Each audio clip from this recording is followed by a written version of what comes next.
Hi everyone, welcome to another Train Direct video. So this is my actual second time of doing this video.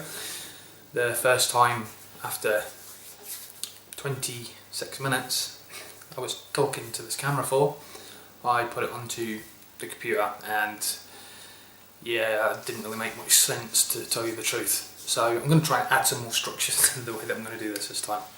So to start with, I'm going to talk about my channel. So as you can see, this sort of month I've just been putting up sort of shout outs and unboxings and stuff like that. So I do apologise for people that don't like that sort of stuff, but I will be getting back to doing some more model stuff, some modelling stuff very, very shortly. So yeah, the unboxings, I will keep doing those until they've all arrived. I know there's still some more to come, and there should have been another one up the same day as this video goes out. So the next part is, yeah, I know I've been doing shout outs. I've loved doing the shout outs because I get to share the channels that I enjoy, and that's what my shout outs are about, are the channels that I enjoy watching, I enjoy liking, and that I enjoy commenting on and things like that. So it's about support rather than trying to get people subs.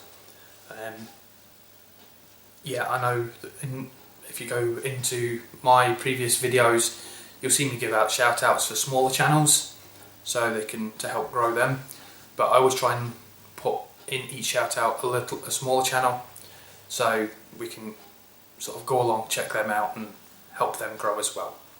So, but it's not just about making the smaller ones grow, it's about making other people aware of these other channels that's available on the off chance that they may have missed them and things like that. So I think I've only got a couple more of those shout out videos to do and then I'm done with those. So that'll be my share the love thing for February. I have got packages to go out. So I was supposed to go out tomorrow and post them, but something's come up, so it'll probably not be until Monday until they actually get posted out. So, but they will get posted out, and the people know who they are that's actually getting the thing. So I'll wait until they've got the stuff and can do a video, and they can sort of open the things. So next I'm going to talk about Jake and his army. So with his army, I cannot thank everybody enough that's helped make this army happen. It's gone from what I thought was just going to be a handful of models, like a unit maybe, to an apocalypse size army, which hopefully I can get my hands on the new Apocalypse book, and so we can play that as well. I've got the old book, but not the new one. So I didn't even realise there was a new one, to tell you the truth. Gonna have to look at trying to get in that as well. Right, so next, yeah, his army. With the army, what I'm actually thinking of doing, if any of you guys can actually help out in any way, do this, that'd be awesome. But I'm going to try and write a storyline for his army, so if you want to add your little input into it, that would be greatly appreciated as well. So I'm sort of thinking that his Imperial Guard, they were on the way to a mission. The transport ship that we're on suffered some damage to an engine. It sort of landed on a derelict planet. There was maybe a few hostile creatures and that running around the planet. But it was pretty much off the beaten track. And they sort of, over time, they sort of have adapted to each other and sort of brought them all more closely together. And they've got to a stage now where they've repaired the ship, because they've been on there for maybe a good 100 years or so. So they've repaired the ship, and they've gone back into the fold of the Imperial Guard. And when the army's called upon, they go and fight, but they fight as one single army. So yeah, if any of you got any sort of input that I can write into the storyline and that would be awesome. So I want to try and make it as personalised to Jake as I possibly can. That part next brings me on to, I'm going to be making him some terrain. So what I'm going to be doing is I'm going to be making him a board, and what I thought is I'm going to make him a terrain board based on his planet. So what my ideas are is they've gone onto this planet, it's pretty much been abandoned, but there was an old civilization there. So there was like the basic beginnings of an infrastructure that's all kind of ruined and fell to pieces. I don't know why it was abandoned. Maybe we can write that into the storyline if you can come up with any ideas like that. But yeah, I'm going to make it themed to his army. So I'll do some videos on that when I actually start to make the terrain as well. So the next bit is like army colours and stuff.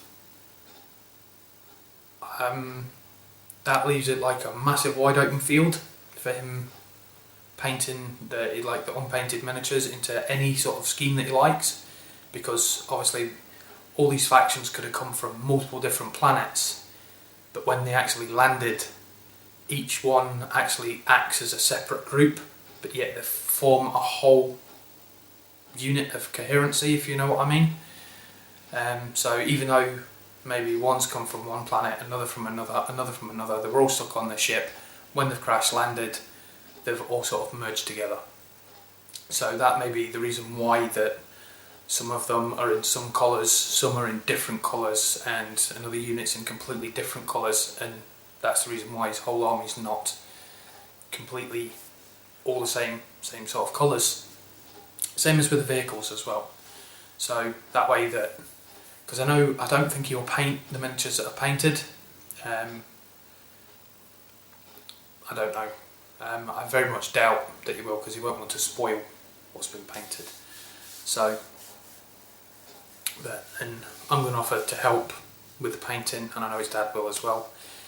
So, and I'm pretty certain that his dad will pick up back into this hobby as well. So, which is kind of good, because we have got some more stuff which is not Imperial Guard, which people have sent. They've sent stuff like the Dark Vengeance box set. So there's Chaos and Dark Angels. My guess is it'll probably veer off to the Chaos sort of side, because he was sort of heading in that direction anyway when we was kids.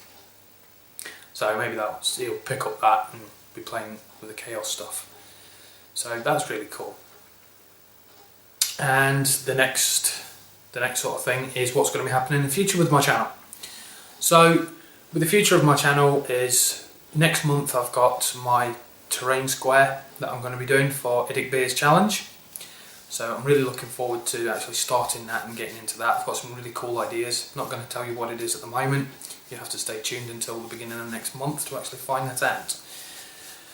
So yeah, that'll sort of be next month. I've got Kings of War stuff to paint. I've got my Eldar to paint. I've got some of my Dreadball stuff still to paint. And yeah, I've pretty much got some Orcs and Goblins to start. So I've got a lot to do, but that doesn't have to be done like in a massive huge rush. So, but also this year we are going to be going back into Mordenheim stuff. So the buildings for that will start to come again.